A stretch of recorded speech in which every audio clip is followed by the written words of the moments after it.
This podcast is sponsored by nobody. Hey dudes, welcome to Splat from the Past, the only 80s themed horror and sci-fi show where things can get totally radical. Now today I will be welcoming back the legendary Bay Area horror host John Stanley, who hosted KTVU-Channel 2 Creature Features from 1979 to 1984. I talked to him back in 2018. I was just trying to learn how to be an interviewer at that time. I've been wanting him back for a while now, and he just came out with, I don't know what number this book is. At that time, he had written 18 books. This is his 19th or 20th, I assume, because it's been 4 years. The book is called The Career That Dripped with Horror. And it's a sequel to his book, I Was a TV Horror Host. And he sent me a copy, and it's great. I mean, I recommend it. And we're going to talk about that. It's also the 45th anniversary of his one and only film he made, Nightmare in Blood, which had lots of people before they were famous in it. Suzanne Summers, Kathleen Quinlan, Fred Decker, who directed The Monster Squad and Night of the Creeps. And he's going to be at Creatures Con this Sunday, August 7th. And I'll be there as well, hanging out, because they won't give me a panel hosting spot or a table. But but I love going. I want to see all my favorite guests that I've interviewed there. Beverly Washburn will be there, Miss Misery, Lord Bloodraw. Lots of great people, and John will be there as well. And it's going to be a great conversation today. I hope I do a better job with him this time than I did the first. It's been 4 years. I've gotten better at this. I know my craft, and I can do it. So yeah, here is my new interview with John Stanley.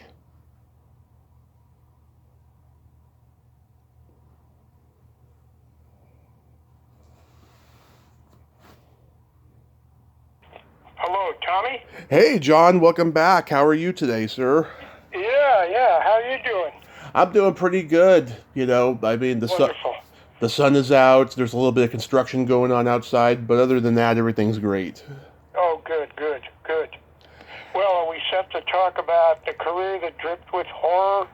Absolutely. And by the way, thanks so much for that copy you sent. I've been enjoying it since I got it. Oh, great.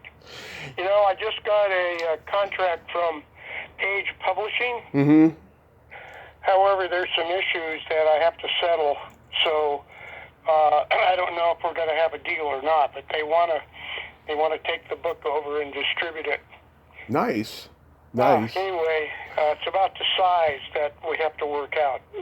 I've got 8.5 by 11, and on their paper it says 6 by 9, which is a trade paperback size.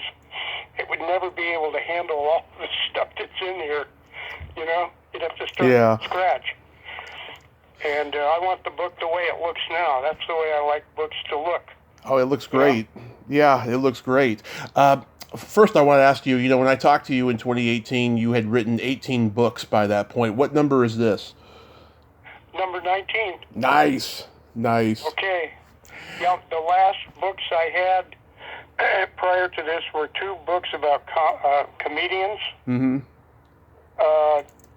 There were 2 editions. I think there were 75 interviews in the 2 books with famous comedians, starting with Bob Hope and Bing Crosby and Phyllis Diller, and oh God, it just went on and on and on. Yeah. The different comedians I had met way back in the 60s and 70s and 80s, Yeah. Were you a comedy fan, and you wanted to also interview comedians and not just limit yourself to horror and sci-fi? Well, no, one day I was just going through my scrapbooks, because I kept a copy of every story I wrote for the Chronicle, Mm-hmm. and I suddenly realized I had 70-some, in fact, there were some I never used. There were at least 70 people I had interviewed who were comedians, famous comedians. Sid Caesar, Imogene Coca. Mm-hmm. I mean, the list just never stopped, Yeah. So Bear Manor Media is the one who published those books back in, was 2016. So those were books 17 and 18, and The Career That Dripped with Horror is number 19. That's great. So this is a sequel to I Was a TV Horror Host, right? Yeah. Mm-hmm. Yeah. Which came out in 2007. And how long did it take to put this book together? A little over a year. Mm-hmm. My wife fell ill in November of 2020. Oh. The year we started the book, and so I kind of fell back. I didn't get to my friend's house. He lives 5 miles away from here. He's a computer expert, Mm-hmm. and the two of us laid the book out page by page. And it took about a year and a half, I guess. Yeah, about a year and a half. Yeah. Yeah, I particularly enjoyed the Adam West and Burt Ward stuff. I actually talked to Burt Ward 2 years ago. Really? Yeah, he's a great guy. Yeah. Like, what do you remember about him? Well, I remember that after Adam West tried to sell my screenplay entitled Sarge, the story is told there. He couldn't find someone, a producer, to do it. He liked the script because he thought the main character, who was leading a troop of soldiers across China in World War III, he felt that it was totally different from Batman, the superhero, and it would give him a great chance to play a totally new character. But he couldn't find anybody who really wanted to do the movie. So then Burt Ward came along, and he said, "John, can I try?" I said, "Sure, go ahead." Burt Ward also tried. I think there was a character in there, a younger character, one of the young soldiers, and he was hoping he could play that part. But it never happened, and I'm sorry. Yeah. Sorry, Burt. Yeah. Thanks for trying. Yeah, they were both wonderful actors, and enjoyed working with them and interviewing them. Really, really fine. Yeah, Bert has a dog food company now. Him and his wife. It's Oh, really?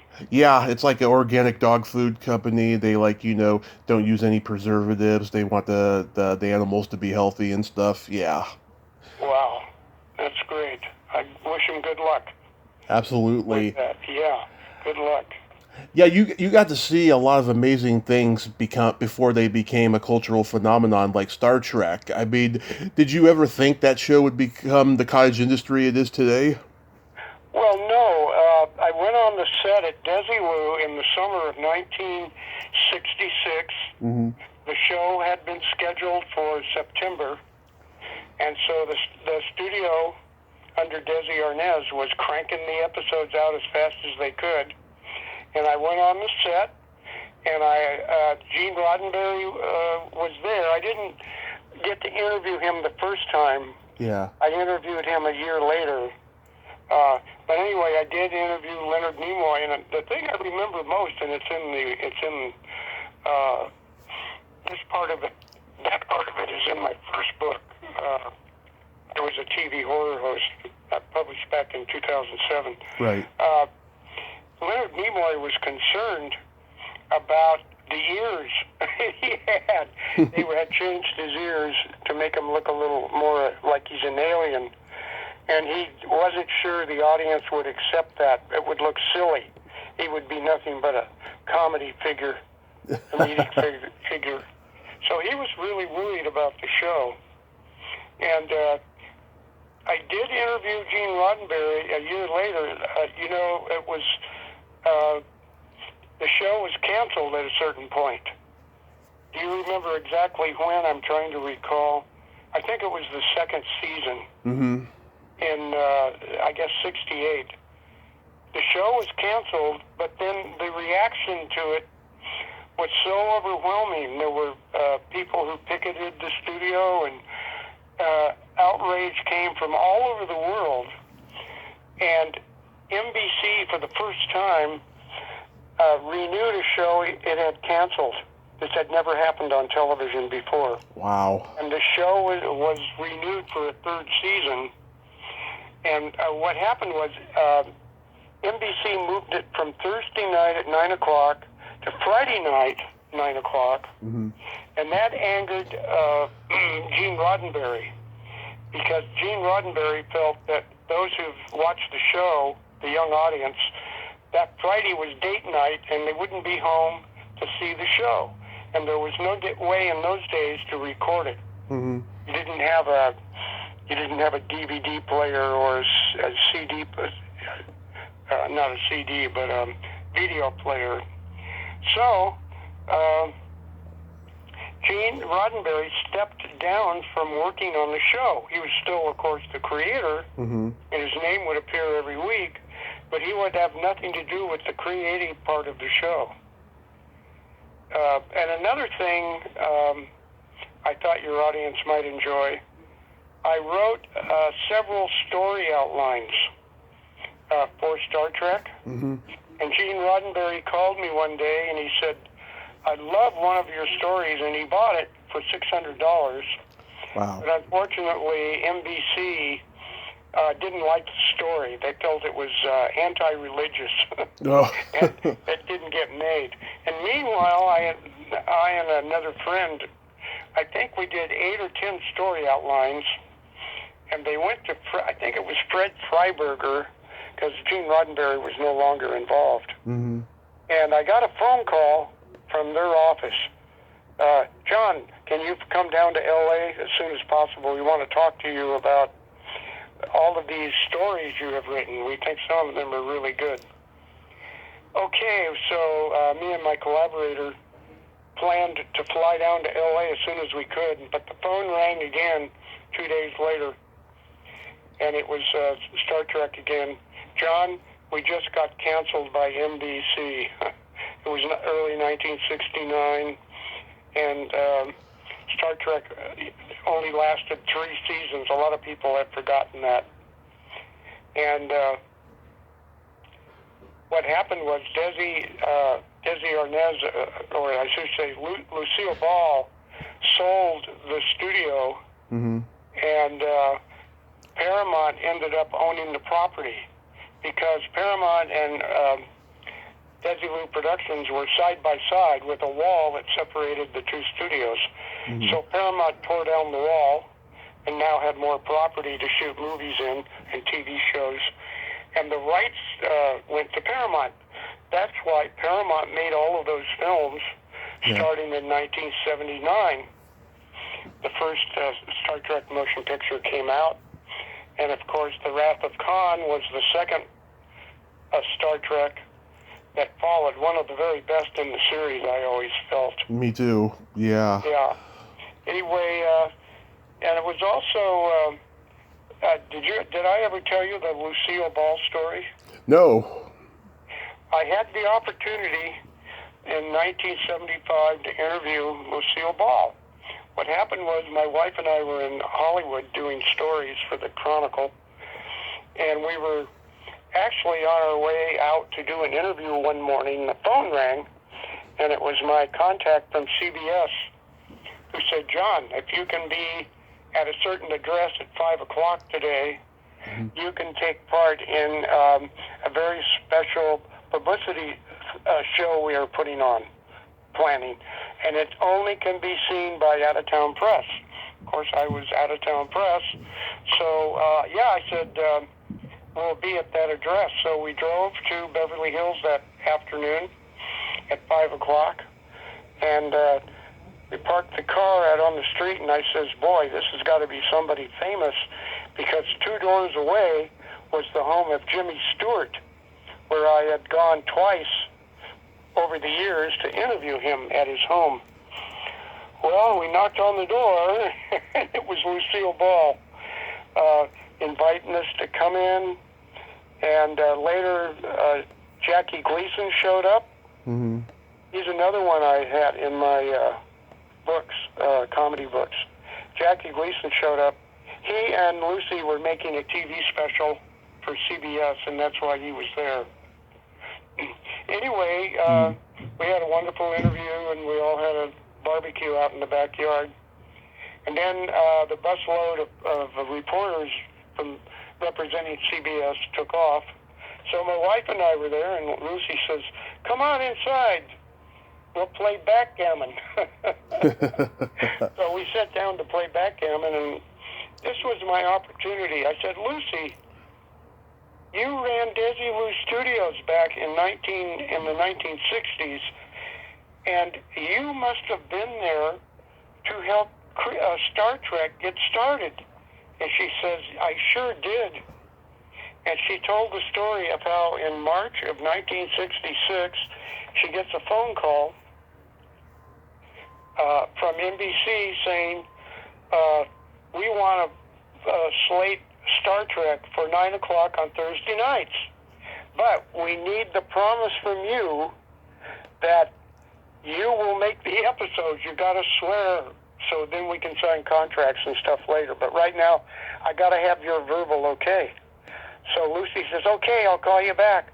So she calls a meeting of all her executives, and she says, wonderful news. CBS wants to run Star Trek this coming fall. And suddenly one of the execs raises his hand and says, no, Lucy, Gene Roddenberry spends too much money. He's too hard to deal with, blah, blah, blah. And everybody else in front of her had some objection to the idea. So she's sitting there just feeling horrible. She says, I remember I came to work one time, and the studio told me that my contract was up and it wouldn't be renewed, and I just felt really horrible. And I was sitting there thinking, I'm going to have to call up all of the Star Trek people, starting with Gene Roddenberry and working my way down the list, and tell them we're not going to do the show. She said, I couldn't do it. I couldn't face it. So she said, John, I went over and picked up the telephone. I called CBS. I said, you have my promise. We will make the episodes for Star Trek, and you will have them from September on. And that's how the deal got made.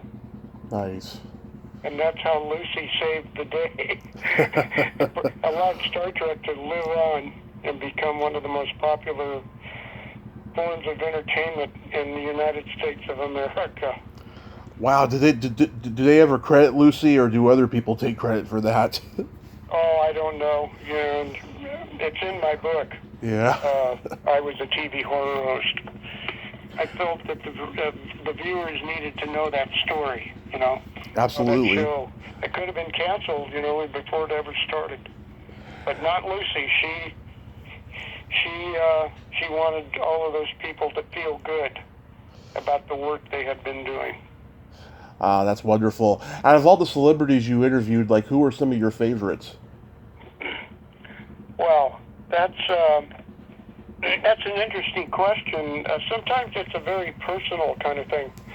Samuel Fuller was a writer, producer, director. Yep. He became famous in the 1950s, making films, low-budget movies for Robert L. Lippert. Yep. Such as The Steel Helmet. The Crimson Kimono. And that film was so successful in 1951. Yeah. And Sam had made a few low-budget movies up to that time for about 4 years. He got a call from 20th Century Fox. Can you please come over and make a war movie for us called Fixed Bayonets? Well, this was perfect. Sam had fought in World War II. He had been on Omaha Beach on D-Day. He also fought in North Africa and Sicily before that. And from Omaha Beach in June of 1944, he went across Europe to Czechoslovakia to a concentration camp. They were just liberating I'm trying to remember the name of it, Mackinac. Oh, I'm sorry. It's okay. Mackinac. Anyway, it was just a horrible killing the Jews there. Oh. And Sam had a 16 millimeter camera he had carried across Europe during the war, and his officer asked him, Sam, can you photograph all these dead bodies so we can document what the Germans were doing to these people in Czechoslovakia. So Sam did, and the film was in the vault in his home. And when my wife and I were at his home with him in 1963, I still remember him saying, the film, I took all that footage, but I don't want to look at it ever again. And it actually ended up on YouTube. Wow. Sam died in 1997, but his wife, Samantha, was able to preserve the footage and get it on the YouTube. Wow. Yeah, it was a great meeting Sam Fuller. There are so many wonderful... I remember meeting Lloyd Bridges, who was sort of a B player. Yeah. He had several sons who went on to become actors. Big stars. The minute I met him, I interviewed him twice, by the way. The first time I said, gee, Lloyd, I really loved your movie, Little Bighorn. It was a low-budget Robert Lippert Western. And he looked at me and he says, you remember Little Bighorn? You know? That was a minor low-budget movie, but I said, you were just great in that movie. So I always read all that I could about someone before I met them. Yeah. So that I would be able to talk about not only the major things, but sometimes minor things, you know. Yeah. Things that perhaps most people don't know about. And that gets them into a very positive reactionary state of mind, where now they're, sit down, I want to talk to you. You don't want to just talk to me. But there were some great interviews. I remember Sid Caesar had gone through a drinking problem, a drug problem era in his life, and he had written a book about it, and he sat down with me, and he just came right out and told me all of the things that had ruined his career at one point, and how he had salvaged himself and brought himself back, you know, where he could continue performing. Oh, there were so many interviews, it's just hard to remember them all. I like your Rodney Dangerfield interview. Yeah, Rodney Dangerfield, he was really funny. Yeah.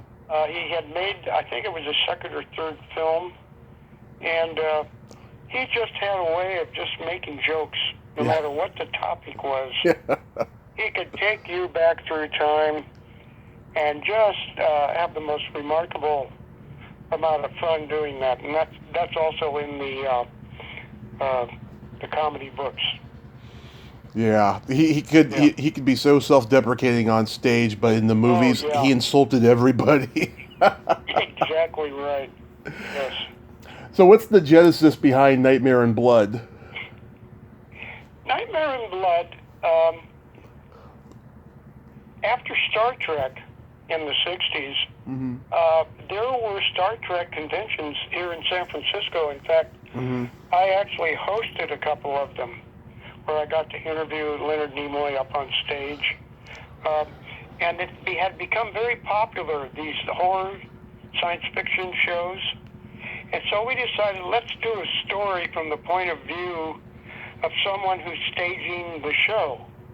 The committee that is putting the show on, they're inviting the guests and got to pick a theater or wherever we're going to do the show at, the show films and so on. So Nightmare in Blood came out of that concept, and there's a committee that arrives at a theater. It's actually the Fox Theater in Oakland on Broadway. Yep. That's where we spent about 4 weeks there filming our a good amount of our things in that movie theater. And we also used Bob Wilkins' creature feature set.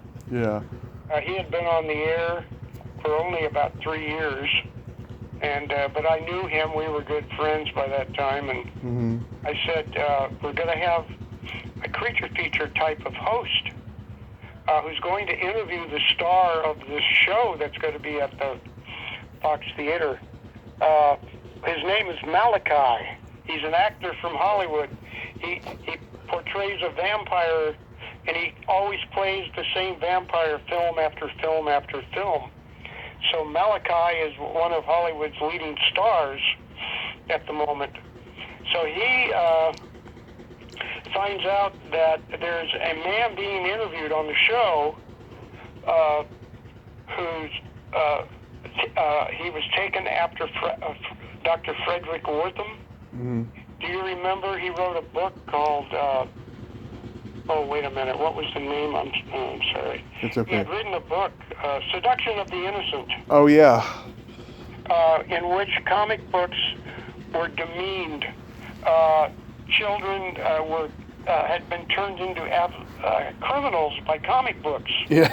And that was his feeling. Yeah. And all the comic books, the crime comics and the horror comics, were destroying the youth of America. So a takeoff on that character is being interviewed by the horror host when Malachi comes barging into the set, unexpected, and he denounces Dr. Unworth was the name of the character. And he denounces him fully. And that was one of the major scenes in our film.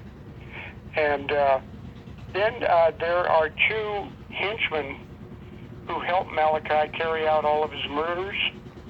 And those two begin to prey on all the characters in the movies and so on. And eventually there's a showdown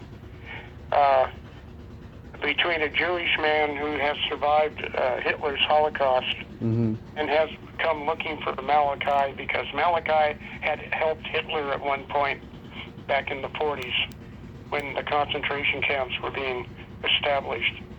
So it has some very unusual themes in it, I thought, for a horror film. And it played very well in the theaters, and it's been on television a few times. Yeah, had you always wanted to make a movie? Yeah, definitely. When I was in my late teens, early 20s, a friend of mine from Napa, I grew up in Napa Valley, we used to go out and shoot short films. We made a Western film. We made a couple of crime-oriented films. None of them ever went anywhere. We did do one horror film called Homecoming. And that played at film festivals all around the country. And by the way, Nightmare in Blood played at a film festival in Paris. Ooh. At the Rex Theater. It's the largest movie theater in Paris. And the film was shown there. And a lot of the foreign horror directors were there that night to see the film. It was one of the classic moments.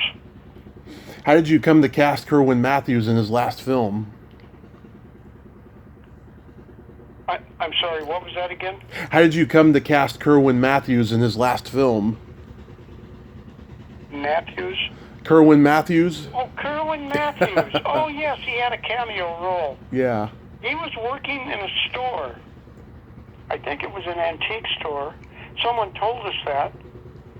And we had decided to make an opening for the film that came before the credits, in which we were watching a sequence from a Malachi movie. And there's a beautiful girl about to have her head cut off by Malachi on a guillotine. And Kerwin Matthews shows up with a sword and starts dueling with all of Malachi's co-helpers so he can rescue the beautiful woman who's up on the guillotine. And so it was just a one-day role. We filmed it at the toll plaza of the Golden Gate Bridge in part of the old military installment right next to the toll plaza.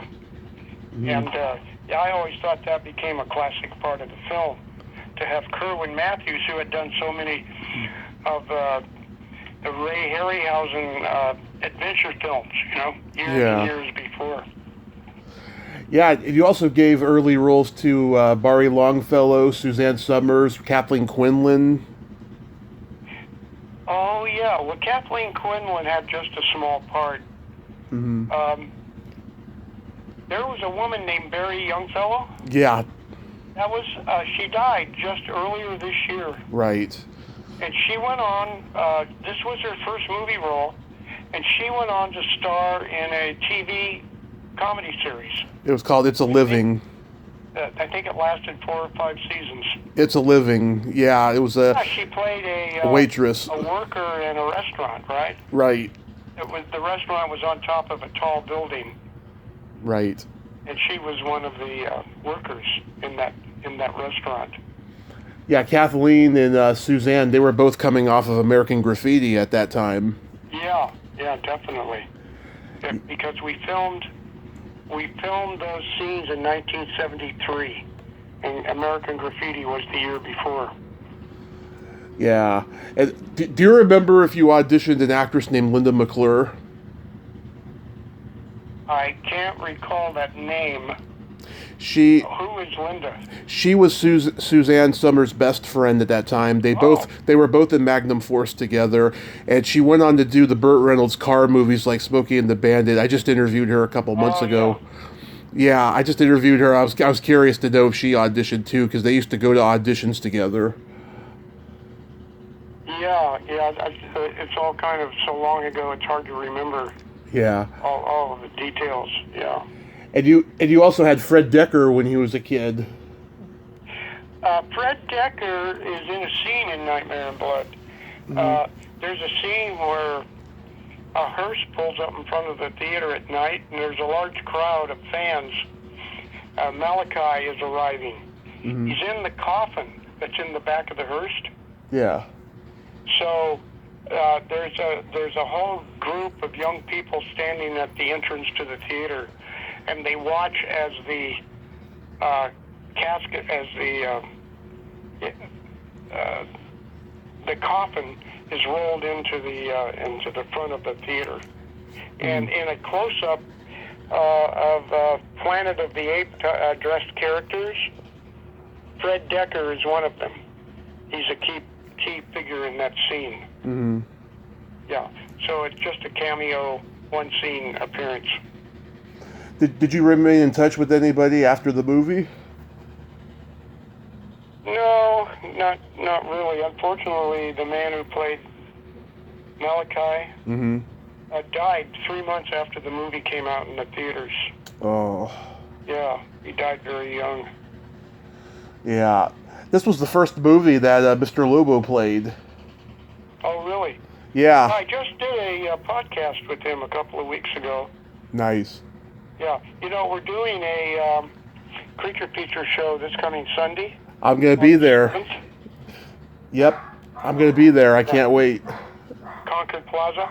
Yeah. Yeah. I guess it's 10 to 8 o'clock. Mm-hmm. Yeah. I'll be there. Sarah Karloff, the daughter of Boris Karloff. Right. She'll be there. And Lord Bloodraw, the horror host. Love him. Mr. Lobo said he couldn't make it. He was tied up with other things back in Pennsylvania. So he will not be there. Oh, that's a shame. I've been wanting to meet him for a while. I interviewed him a couple of years ago, and we had a lot of fun. Oh, great. Yeah, he's a great horror host. He's done very well over a 20-year period now. I'm curious, John, what are your top 3 favorite creature feature films?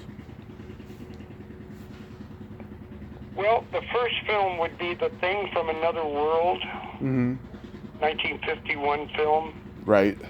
You might recall that James Arness, who went on to play Marshall Dillon on Gunsmoke, was The Thing from Another World. But I saw that film when I was 11 years old, and for the rest of the summer, I was afraid to walk down the hallway at home because it was so dark, and I was afraid something was going to pop out of the darkness and grab me. So that became the first memorable film. The following year, there was a film with Gort the robot. Oh. Day the Earth Stood Still. I love that movie. Yeah, and Patricia Neal was the leading actress. And there's a sequence where she's inside the flying saucer trapped, and Gort is coming toward her, the Gort the robot. And the look on her face, she truly captured the horror of what a woman would look like in a horror. If science fiction and horror were in real life. And I would never forget that film. That's always been one of my, The Day the Earth Stood Still, always been one of my favorite films. Yeah, I interviewed the little boy in that movie, Billy Gray. Oh, yeah, Billy Gray. Yep, from Father Knows Best. Yeah. Yeah, right. And then, I mean, I love three particular ones. They all have "of" in the title. Little Shop of Horrors, Night of the Living Dead, and Carnival of Souls. Yeah, I saw Night of the Living Dead, I guess it was about 6 years ago. Yeah. I haven't seen it in a long while. Yeah. And I thought it really stood up very well. Mm-hmm.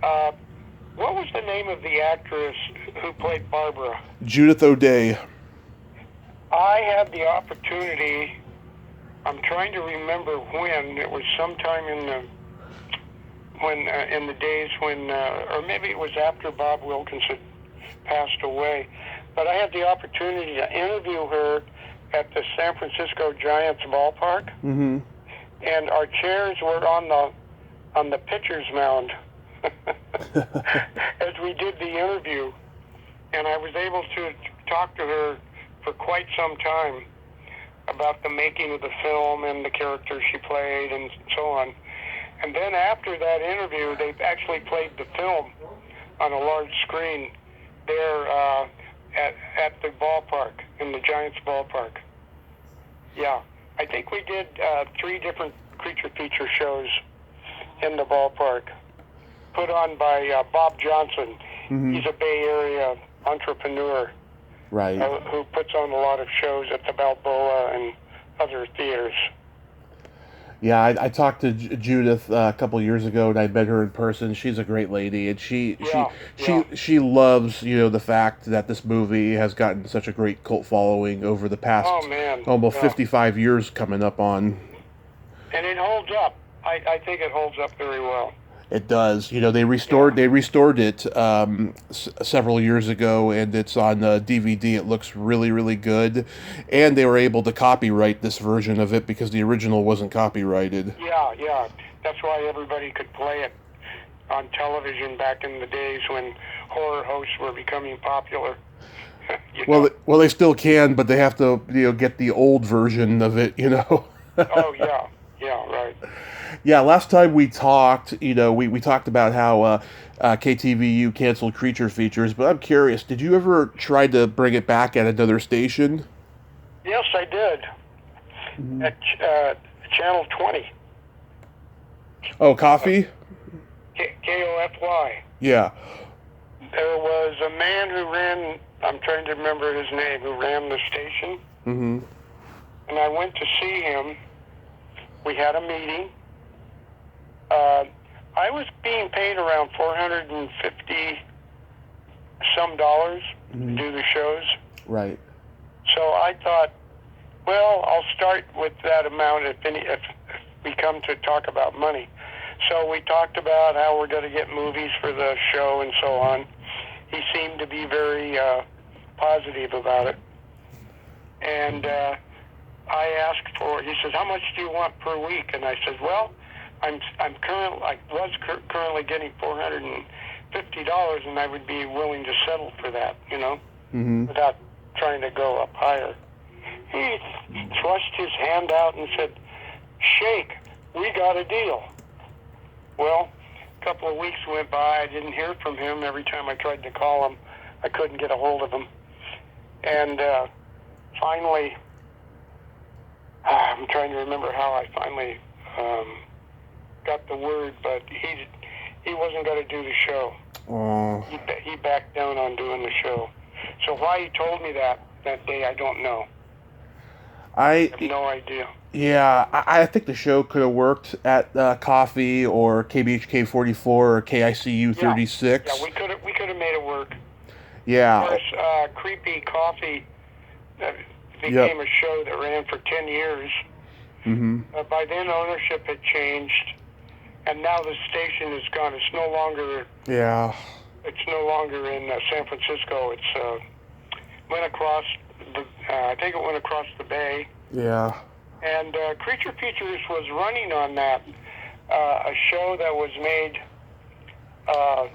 with Tom Wersch, he's the director of the show. Right. He's the one who brought Bob Wilkins and I back in the year 2000. Yeah. And we all worked together, and Tom went on to make several documentaries, one about Bob and I, and then different horror themes, different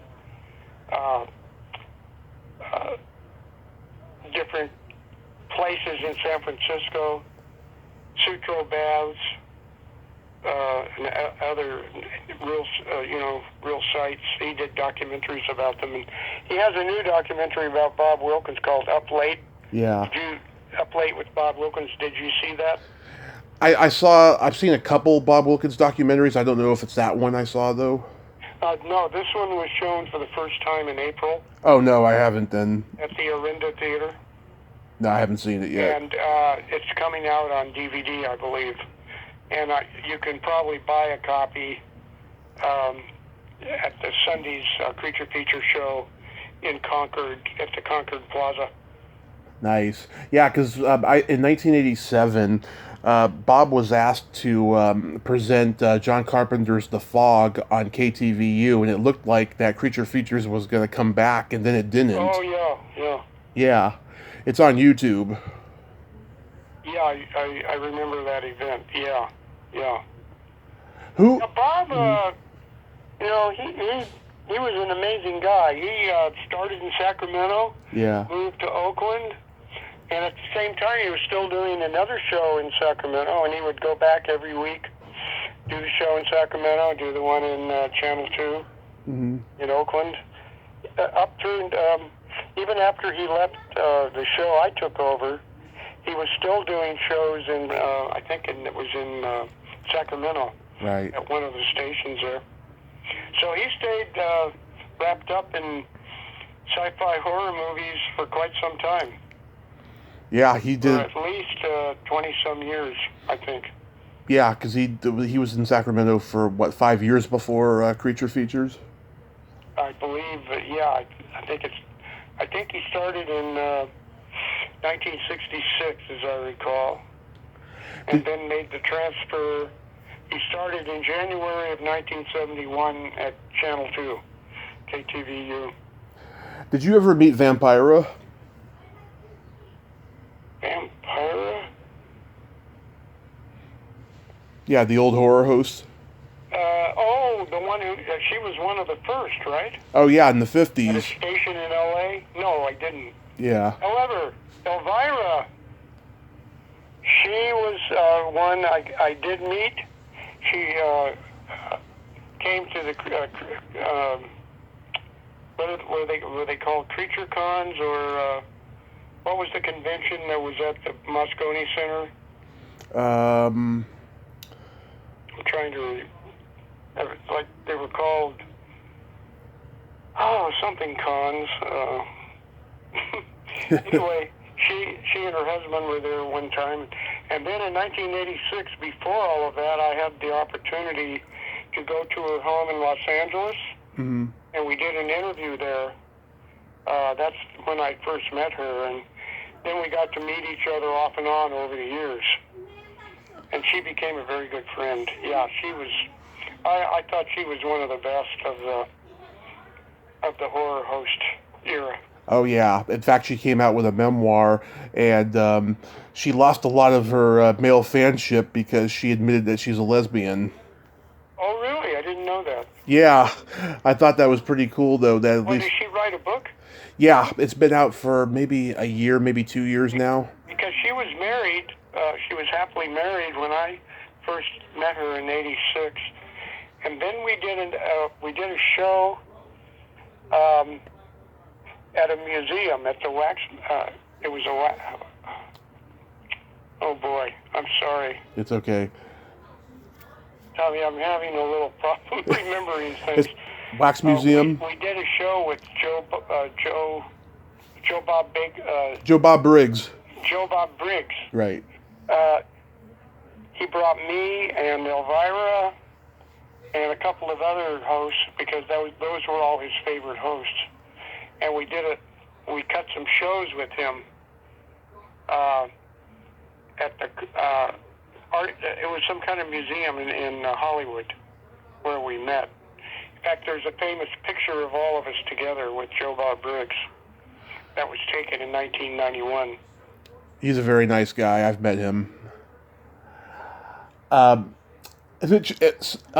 I'm curious who did the theme song for your Creature Features? Because I know it was Wolfman Jack who did the song with Bob. Oh, I'm sorry, I don't know that. Because I like it. I like the music. It's got that groovy '60s feel to it. Yeah, it was cool. I was really amazed how they were able to produce those wonderful moments, to open the show with. Yeah. One of the things I wanted to do with Creature Features that was different, Mm-hmm. I wanted to get out of the studio and make short films. I called them mini movies, M-I-N-I movies. Mm-hmm. They'd run 10 or 15 minutes. I'd go to a location like the Wax Museum at Fisherman's Wharf. Right. Or to Great America in Redwood City. Mm-hmm. There were different locations where we would go out, and in fact, I did one interview with the director of Phantasm. Yeah, Don Coscarelli. In the back of a hearse driving through a cemetery in Colma. Yeah. And we did all kinds of unusual pieces, and they were all done outside of the studio. And I did a couple with Chuck Norris. Oh yeah. Yeah, went on location. He made a movie over near Orinda back in 1981, and we were able to actually produce a 2-part film about him making an eye for an eye, Oh yeah. Oh yeah, Christopher Lee is in that. Pardon? Christopher Lee is in that. I think he's the bad guy. Yeah. Yeah, I think Christopher Lee was in that, yeah. Yeah, you knew him. Yeah. Christopher Lee was in the Bay Area making a film in 1979. Mm-hmm. And I heard about it, so I contacted an agent, and they arranged for him to come in to do the show, the Creature Feature show. Right. So on the morning that we were going to cut our show with him, I was opening with a segment where a Star Wars group, all dressed up in Star Wars costumes, Mm-hmm. were rebuilding me a new set. So they were carrying lumber and hammers and saws, and they were walking around the set, and I had sound effects in the background, so it looked like they were making new things for me. Mm-hmm. And Christopher Lee was supposed to have been there before that, so I could talk to him about the show.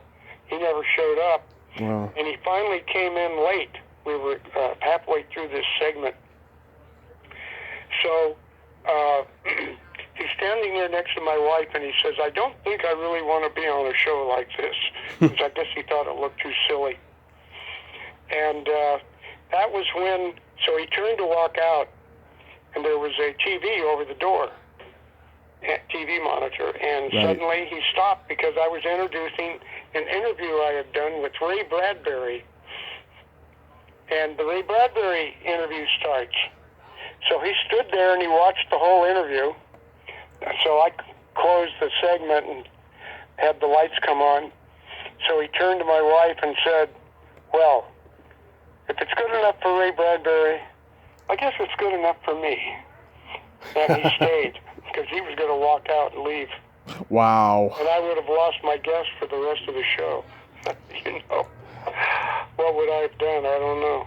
Anyway. I wouldn't put that past him, because around that same time he hosted Saturday Night Live, and he said, I'll do it as long as we don't do a Dracula parody. A Dracula, yeah. Yeah, because he was cool. Yeah. I got to meet him one more time just before the show was canceled. He flew in from England to be part of a San Jose horror show that was, I think it was a 2-day event at this a school in San Jose. Mm-hmm. And on the stage, I got to introduce him and Ray Harryhausen. And when the show was over, Ray Harryhausen said, my wife and I, we got to catch an airplane. We got to get back to England. And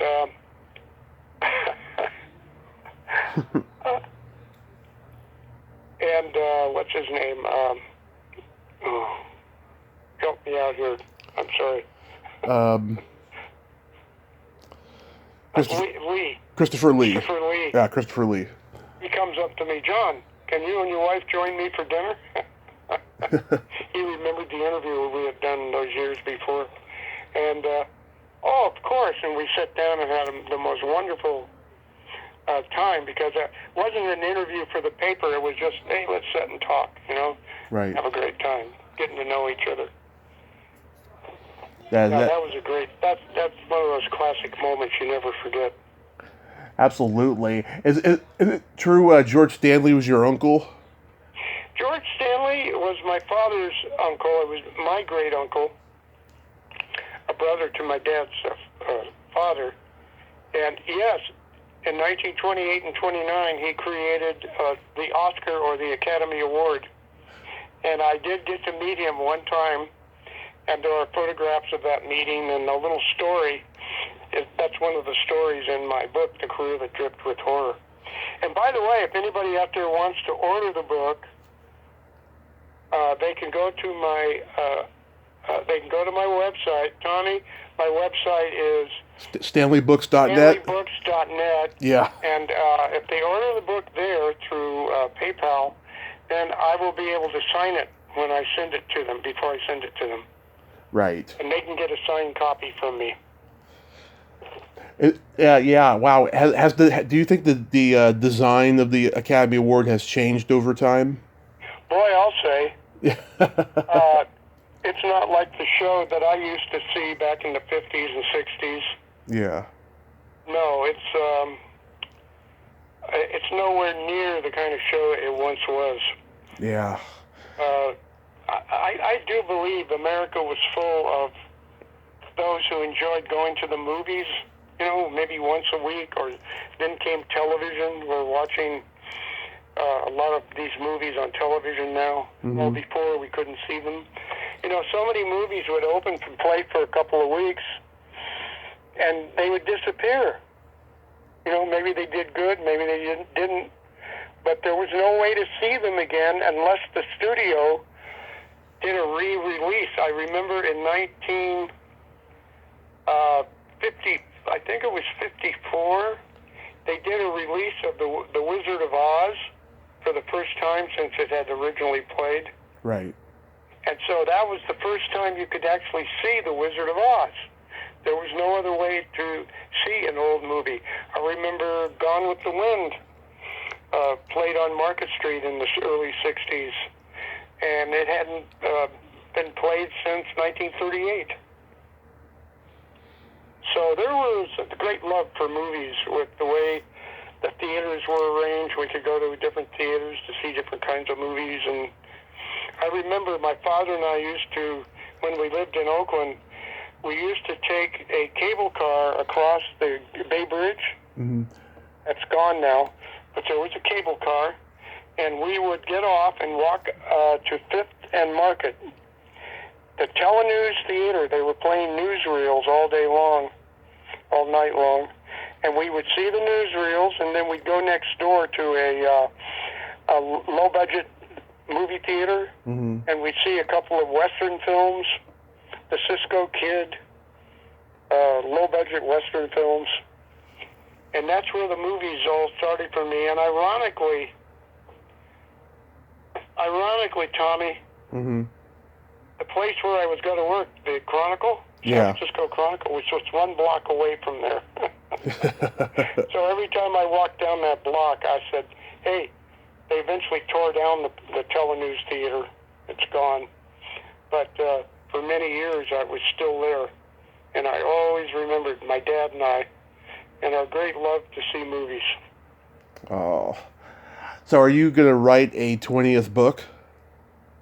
I don't know. I'm busy trying to market this one. Mm-hmm.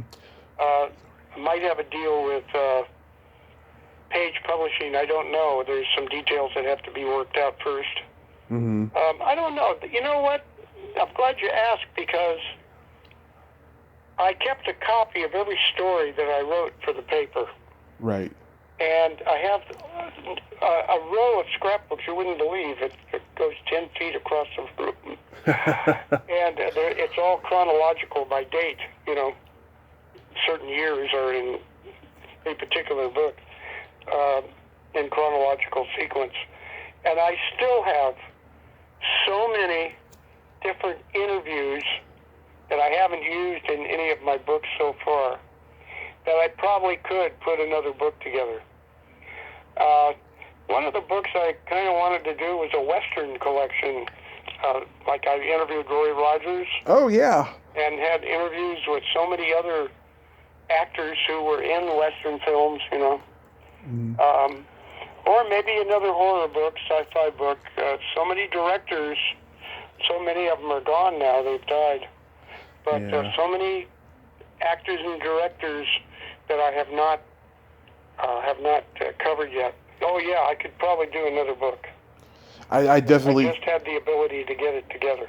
I definitely think you should, because you've come this far, and 20 is official, and I think that would be great to do a Western book next.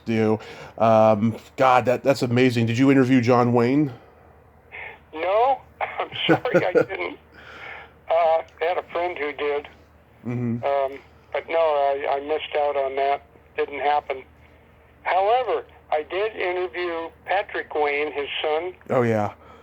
And John had just died in summer of '79, and Pat came on the show. I forget exactly what we talked about. I don't even know if I have the interview, but Pat was there. I did meet Pat Wayne, and I did interview some of the other actors who were in Westerns, It's been so long now, it's hard to remember all their names. But, that would be a hell of a book. Patrick Wayne played Sinbad in the 70s. Oh, yeah. Yeah, right. I think it was The Golden Voyage or something. The Golden Voyage of Sinbad. I think it was that one, yeah. Yeah. So that might have been Kerwin Matthews. I don't know. Kerwin Matthews did this. Check everything these days. Yeah, he did the seventh voyage of Sinbad in the 50s. Kerwin Matthews. Oh yeah, with the woman that Bing Crosby married. Right. Catherine Grant. Right. Right. Yeah. The director. You know what? She was another wonderful lady. Mm-hmm. I'll never forget. She in the '70s. I had met her at her home in Hillsborough. Yeah. When she and Bing Crosby lived there. Oh, yeah. In 1969, I actually went into the house, and we went up to his study, and we did the interview there. I had a wonderful interview talking about how he did his songs, how his career had moved in so many different directions and so on. Mm-hmm. Anyway, a few years later, Catherine Grant Crosby was doing a show at one of the local TV stations. I think it was KPIX. Mm-hmm. And we did the interview and ran in the paper. And the following day, she called me up and said, "John, how does someone do an interview show like what I'm going to start doing this week?" I thought, you better ask your husband, Bing, for the answer to that. He would know. He's been in so many different kinds of movies and television shows and stuff. "Oh, I already did." He said, "You're on your own, kid. I'm not going to tell you anything about what you should or shouldn't do." Yeah. Yeah, my grandmother had the same dentist as Bing Crosby up in San Mateo. No kidding. That's great. Yeah.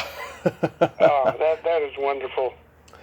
So this Sunday, you'll be at Creatures Con in Oakland. Yes, from 10 to 8 o'clock at the Concord Plaza Hotel. Well, it'll be great to see you again. I met you there in 2019. You didn't remember me from the first interview we did, but that's okay. I think you will this time because it's only 5 days from now. yeah, just a few days, yeah. Yeah, Miss Misery told me yesterday that she loves you and she can't wait to see you. Oh, yeah. Yeah, Miss Misery is another wonderful lady who popped up during the years that Bob Wilkins and I were attending her shows. She had several shows. We were guests of honor at those shows. She's written a lot of books, too. Oh, yeah. I'm surprised. The most recent one she wrote, she's been on here like 6 times, maybe 7 by now, and she actually messaged me and said, "Can I come on and promote my book?" And I was like, "Absolutely!" And she came on 2 weeks ago, and we had fun like we always do. Oh yeah, she has a wonderful child. Yeah. I think he's around 5 years old now or so, something like that. Right, because I think she had just had him a few months before when I talked to her the first time. Yeah, I think he's in 4 or 5 years old now. Yeah, she's wonderful. I'll look forward to seeing her this week. Anyway, if anybody would like to order The Career That Dripped with Horror, that has interviews with so many of Hollywood's horror and science fiction stars, Stephen King, Ray Bradbury, Robert Bloch, interview with Adam West, interviews with Christopher Reeve, who played Superman. Wow. With Noel Neill, who was Lois Lane, and Chris Carter, who created X-Files. Mm-hmm. Wonderful story about how he created that show. Ridley Scott, director of Alien. Wow. Stan Lee. Oh. You know, and an interview with the actor who played Spider-Man in the first television series. Nicholas Hammond, I've interviewed him. Yeah, Hammond, right. Yeah. He's a great guy. And so many. Kirk Allen, Dean Cain, they all played Superman. Mm-hmm. And Arnold Schwarzenegger, you know. Oh, yeah, I saw that. I got to interview him when he did his very first major movie. He had done some other things. Conan? Conan the Barbarian, yeah. Yeah. Yeah. Oh, that's so cool. Well, okay, The Career That Dripped with Horror is available on StanleyBooks.net and on Amazon. Yes, right.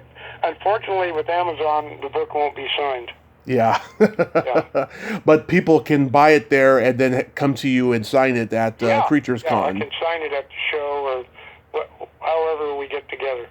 Are you doing any other conventions after this? Nothing at the moment. Nothing planned right now. Awesome. Just that, and trying to market the book, trying to get distributors and get it out there before the public. That's my next step. Well, I hope you write that 20th book, and I think the Western book would be great.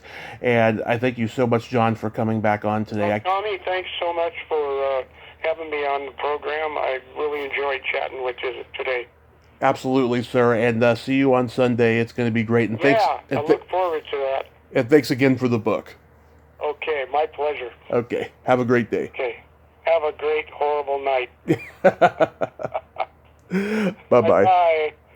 Bye-bye. Well, there you have it. John Stanley. Oh, what a great man he is, right? I think I did good. I'm very pleased with this interview. There was a lot more infectious and fun than it was the first time due to my horrible interviewing skills, but it was great. I'm glad that we talked, and I can't wait to see him again this upcoming Sunday at Creatures Con in Oakland, California. Let me get the exact location for a lot of you out there, because I want you all to come out to support my creature feature peeps over there. Oh, it's at 45 John Glenn Drive in Concord, to be precise. Not necessarily Oakland, but close. You get the point. Well, until next time, this is Tommy Throwback Kovac saying, there's no shame in living in the past, because the present sucks. Later, dudes.